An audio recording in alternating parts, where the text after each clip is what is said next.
بسم الله الرحمن الرحيم سلام الله عليكم ورحمة الله تعالى وبركاته دعوة ياشا قدرنتا يقيمها إنك مضان الله بكوحران channel كيغا يوتيوب كا إسماعيل قيلا كسو دبادة برنامج كينا حكمة والله وانيدين كوسو قد بنا حكمة نسلين هاي دعوة ياشا دا أما فاميلي إسماعيل قيلا آد بيك كبغان دونان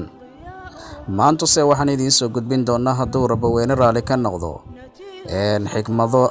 عجيبة إن شاء الله تعالى كور إنتان برنامج كجودة قلين فضلا ولال هذا نوع عصب تاي channel كا سبسكرايب صار سيدي رجلين نقول نقطة سيدا كله إن لايك صار هذا برنامج هذا نكيا شيء جنباليل كان فرو سمر والبا وحيا وحيسها بدن هل كان أنكوسو قد بنا يكوسو جاران سينا شير جري سي وحيا وحيسها بدن هل كان أنكوسو قد بنا أي جاران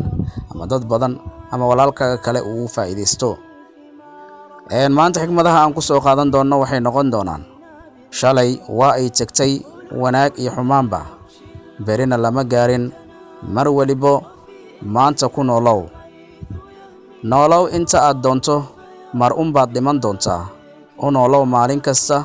sidii ay tahay daqiiqadihii ugu dambeeyay ee dunida noloshaada quruxdeeda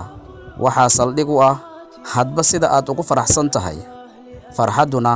waa mid aad abuuran karto guud ahaan barnaamijkeena maanta intaas ayaan ku soo gabagabaynaynaa allaaba waxa halkan idinkaga tabiya anigoo ah walaalkiin Ismaaciil Maxamed Sid Cali Ismaaciil Aqila inta barnaamijkan midkiisa xiga inuu ku kulmi doono waa walaalkiin idinkaga tagaya sidaas iyo nabadgelyo assalaamu calaykum waraxmatullaahi tacaala wabarakaatuh